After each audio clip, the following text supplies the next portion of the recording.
So, my name is Jon Taylor. There it is. Look at that. There you go. I'm going to just make a little timer, put a bunch of stuff on the floor. I had to make myself some notes. There's so much great conversations going on. There's so many thoughts going through my head from what everybody has said that I had to make some notes so that I can stay on target and be like, oh, what the heck was I going to talk about? Because now I want to talk about all these different cool things that everybody else is talking about.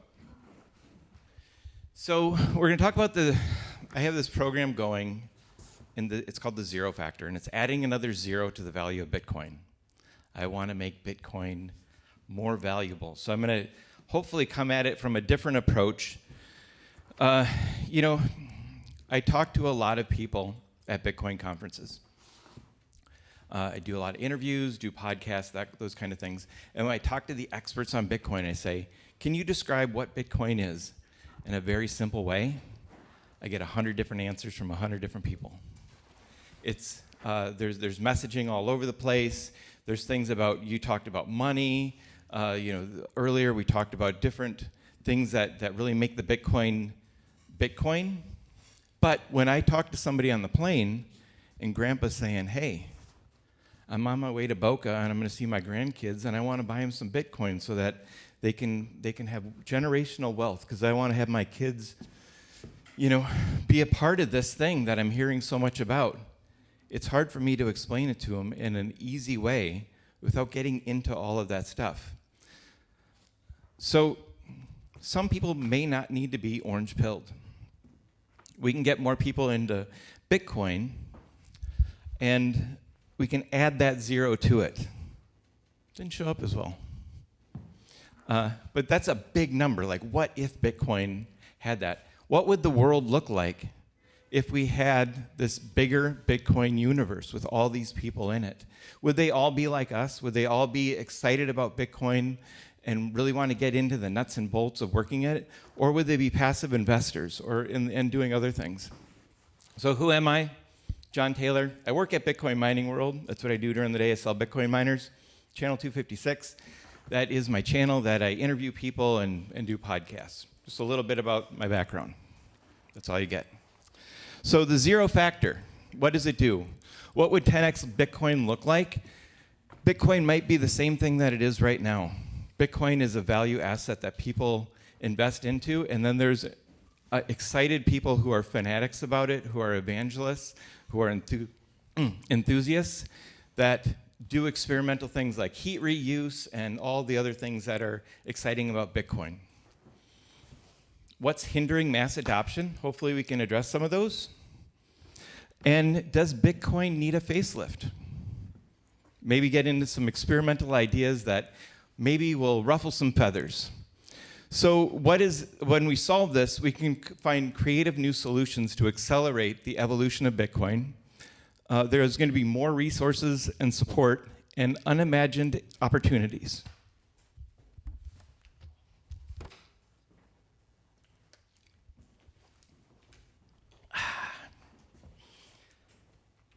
Okay. They did the triangle earlier, Pablo did. I thought that was a really cool way of describing the people that are in Bitcoin. I did a circle. It was actually pillars, but then there was 6 things, and it got to be this big, huge, building. So I'm going to try to describe the pillars as the foundation of Bitcoin. Active investors, they're the traders. They're buying and selling Bitcoin. They're keeping Bitcoin's value up by constantly buying and selling it. Equally, the passive investors are the people who are holding it for the different reasons. There's adjacent technologies, things that we don't like to talk about. Other crypto, AI, HPC, all those dirty words. We'll get into those later. Hopefully I'll piss you off. But all of those things, they help with the Bitcoin mining industry because when you have adjacent technologies, they support mining and new innovative ideas come out. The educators, a foundational pillar that's holding up Bitcoin. Then there's the 256ers. SHA-256 is the algorithm, in case any of you don't mind. I come from the mining world, so 256 means, We all know what that means. So it's the foundational community. They're the people who are really excited about Bitcoin, and they're there when Bitcoin goes down. They support it through the tough times, and they are the base and the foundation, along with the miners, because they are the nodes and the backbone that keep Bitcoin going.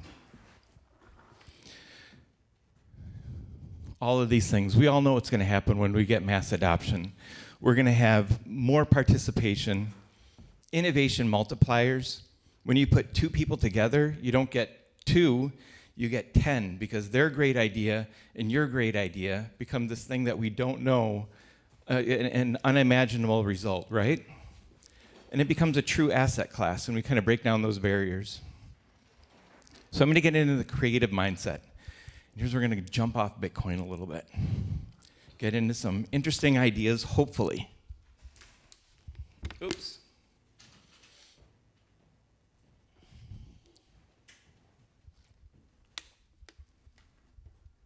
All right. Creativity is a flow of energy. So when we get into the creative mindset,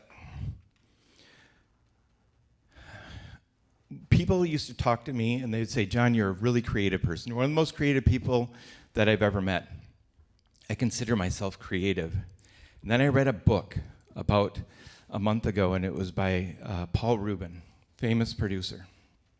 And he talked about creativity is this energy that goes through the universe, and we are just portals. We are people who can be a conduit of that energy and bring it to life through our skills, our experience, and where we're at. When we can tap into that creative energy, we can create new connections. Now, there's a state of flow that happens when you're creative. And any of you, if you've made anything like art or cooking or anything, and you make this wonderful thing and you don't know how you get there, that's the state of flow. And that's when the energy of that creativity flows through you, and you're able to create that magical thing. I'm going to tell you a little story about simple learning next.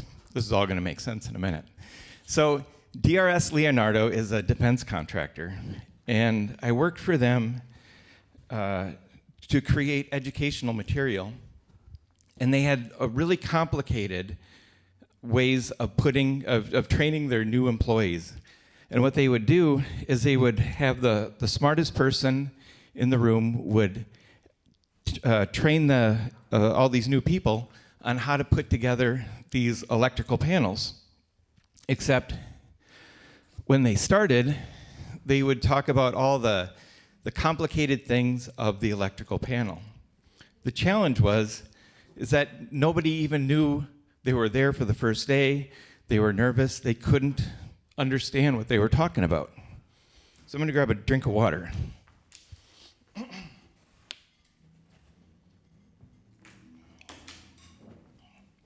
So in Bitcoin,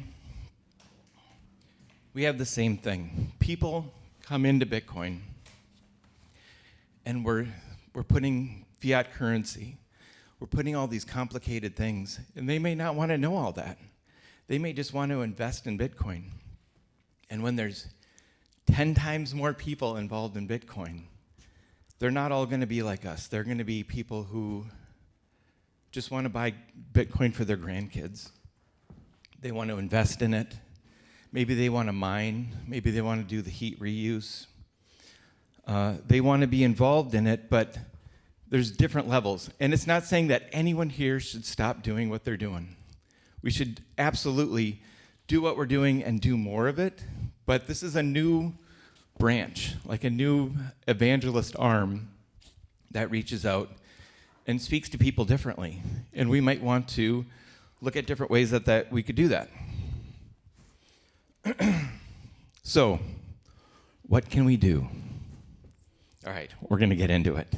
We can rebrand Bitcoin. Big idea, right? You're like, oh man, I like that iconic and ironic B with the little dollar signs going through it, and we can't change the B. It's a big ask. Like, I don't think it's gonna fly because we're decentralized. Who are we gonna ask? Are we gonna run up the poll to who? We could all do a vote on it, but it's not really going to work. But if we rebrand Bitcoin, it might just be a few different ways, and here's how. Key talking points. What if we all had the same way of answering that question that Pablo asked earlier? When you're talking to the Uber driver, when you're talking to that person, how can we describe what Bitcoin is in a simple way that's not too complicated, not too much about the money, not too much about anything, but it solves the question of, hey, Grandpa, I want to buy some Bitcoin for my grandkids, and I want to know that it's a good investment. I think there's a way that we could get together as a community and as educators to find talking points to do that. Yes. The death of the coin. So this is not what you're thinking. I'm not saying that all coins should be bad, and this cord is sure short. Whew. That'll wake you up. Whew. There we go. So what if we were to look at Bitcoin in a different way? Give it a couple of different classes, a couple of different things. Bitcoin is Bitcoin. It can be what it is. There's technology coins, things that actually do something good. I know, God forbid, we're talking about the other coins, but there is great technologies out there. There's a lot of innovation. If you could take that technology from those other coins, technology coins, and you could adapt them to Bitcoin, what are the possibilities? If there's barriers there, this is where that creativity part comes in. If we're in a state of flow where there are no barriers and we can connect with others, we can find those ways. Then we can classify all the other things as whatever word we want to use. Collectibles, whatever. So here's why. Some of those other technologies, they might be the infancy. Like AOL, for all you young kids out here, AOL was the entire internet. It was mail, it was, everything. Napster, that's where everything else came from. So all the music came from, all those music channels.